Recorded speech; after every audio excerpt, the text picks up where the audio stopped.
Assalamualaikum warahmatullahi wabarakatuh. Perkenalkan, nama saya Nanda Hamidana Sultan dengan NPM F1F024053 dari kelompok 6.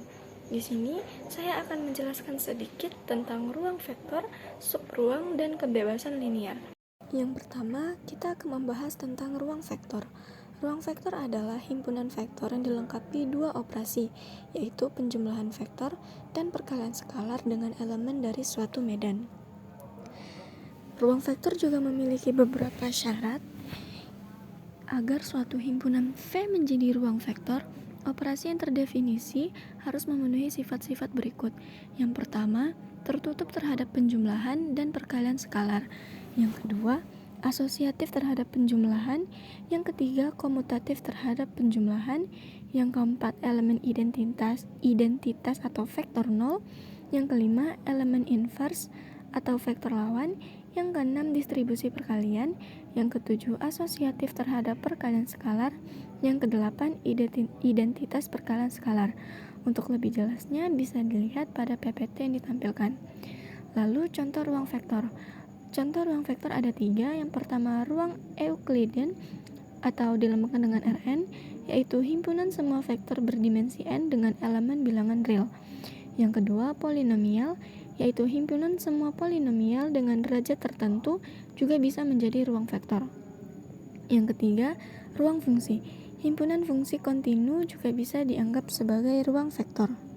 Lalu untuk contoh yang pertama tentang penjumlahan vektor. Diberikan dua vektor U itu 2 dan 3 dan vektor V 4 dan -1. Hitunglah hasil penjumlahan vektor U ditambah vektor V. Penyelesaiannya, kita tinggal menambahkan vektor U ditambah dengan vektor V, yaitu 2 ditambah 4 dan 3 ditambah -1. 2 ditambah 4 sama dengan 6, 3 ditambah -1 sama dengan 2. Jadi, vektor U ditambah vektor V sama dengan 6,2.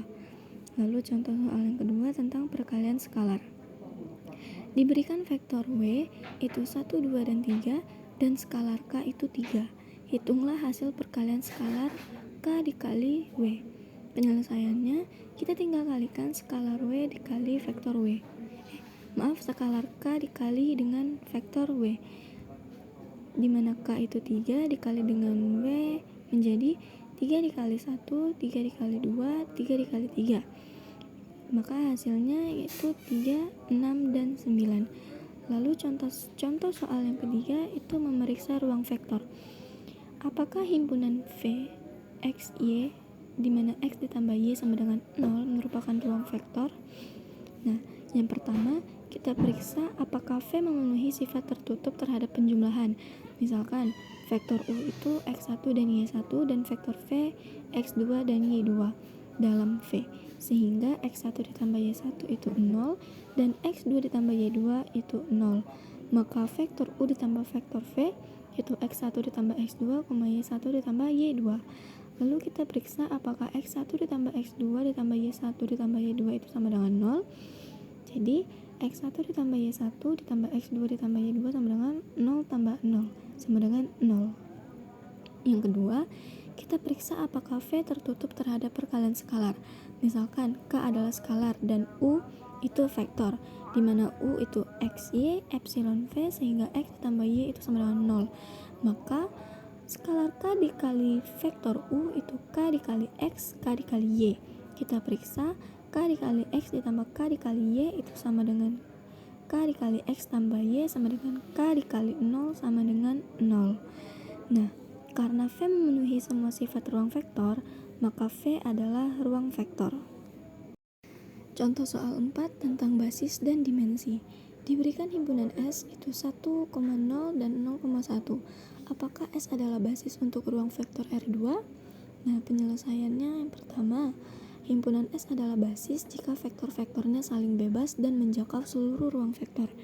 Yang kedua, dua vektor 1, 0, dan 01 adalah vektor bebas atau tidak saling kelipatan dan menjangkau seluruh R2. Yang ketiga, oleh karena itu, S adalah basis untuk R2 dan dimensi ruang vektor tersebut adalah 2. Lalu kita masuk ke subruang vektor. Subruang vektor adalah bagian dari ruang vektor yang juga memiliki sifat-sifat ruang vektor. Syarat subruang vektor. Misalkan, W adalah himpunan bagian dari ruang vektor V. Agar W disebut subruang dari V, maka yang pertama, tertutup terhadap penjumlahan. Yang kedua, tertutup terhadap perkalian skalar. Dan yang ketiga, mengandung elemen 0. Jika ketiga syarat ini dipenuhi, maka W adalah subruang dari V. Untuk lebih jelasnya bisa dilihat dari PPT yang telah ditampilkan. Contoh subruang vektor. Yang pertama, garis melalui titik asal di R2. Misalnya W itu X, 2X di mana X epsilon R. Ini adalah subruang karena tertutup terhadap penjumlahan.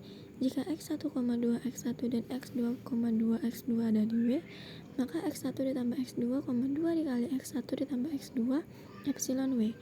Lalu tertutup terhadap perkalian skalar.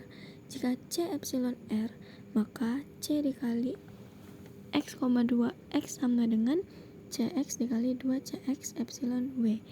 Lalu juga mengandung 0 epsilon W. Yang kedua, bidang melalui titik asal di R3.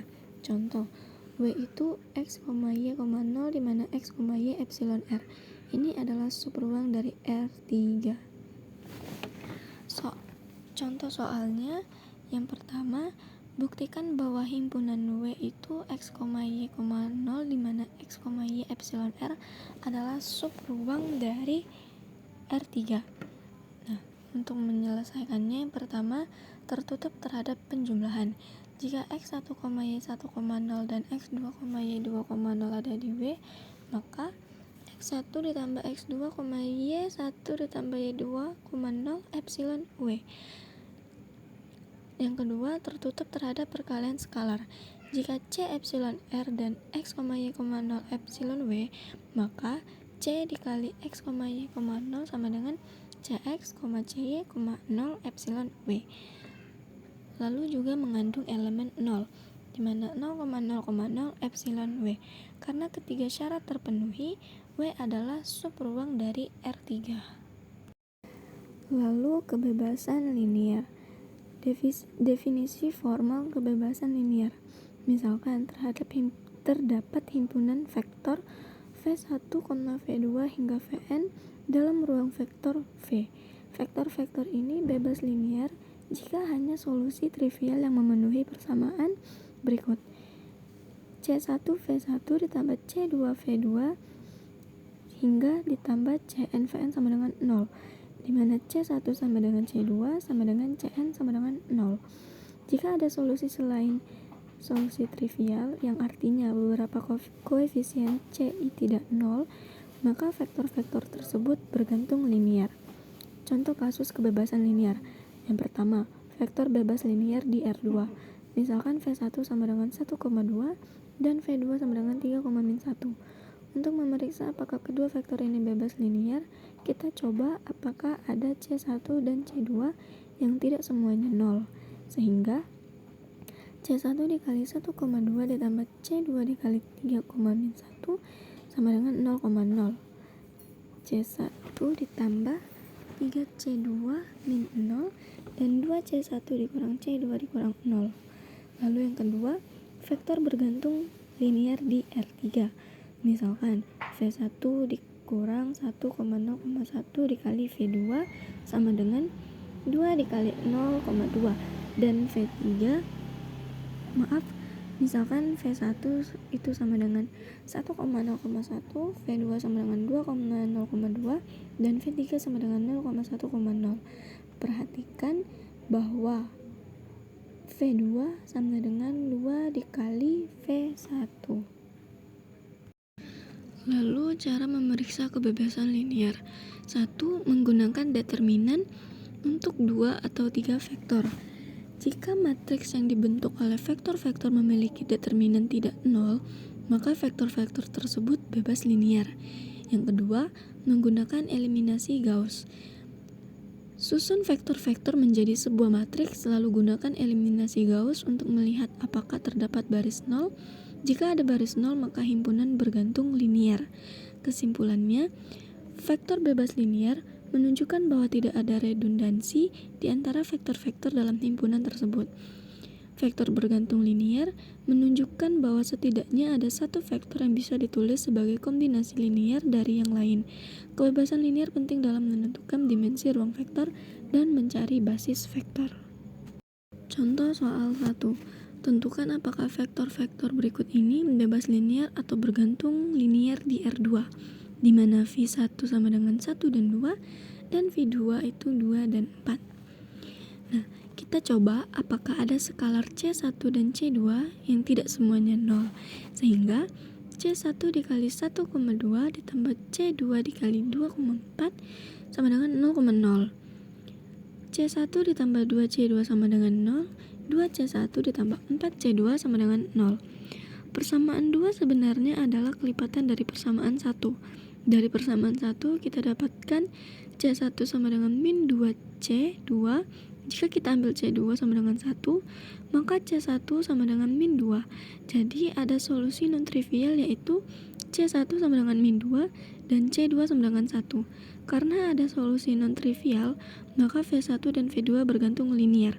Jadi jawabannya vektor V1 sama dengan 1,2 dan V2 sama dengan 2,4 bergantung linier. Contoh soal yang kedua.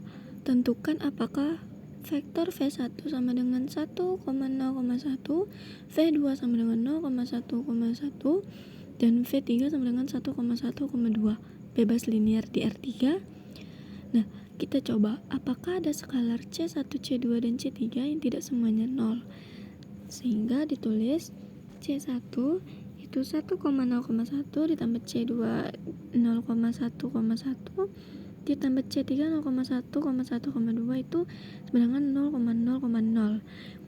Nah, lalu kita dapatkan hasil yang pertama, C1 ditambah C3 itu sama dengan 0, C2 ditambah C3 itu sama dengan 0, C1 ditambah C2 ditambah 2C3 itu sama dengan 0. Dari persamaan pertama, kita dapatkan C1 sama dengan min C3.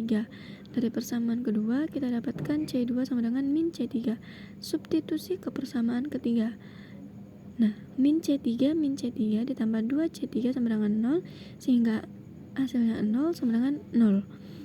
Karena ada solusi non-trivial, vektor-vektor tersebut bergantung linier. Jadi jawabannya vektor V1, V2, dan V3 itu bergantung linier. Masuk ke contoh ketiga. Tentukan apakah vektor V1 di mana V1 itu 1,0,2 dan V2 0,1,0 dan V3 0,0,1 bebas linier di R3. Nah, kita periksa apakah ada C1, C2, dan C3 yang memenuhi. C1 itu 1,0,0 ditambah C2 dan ditambah C3 itu hasilnya 0,0,0.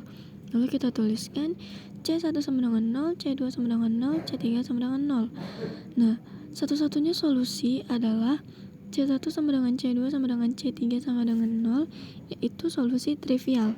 Maka vektor-vektor tersebut bebas linier.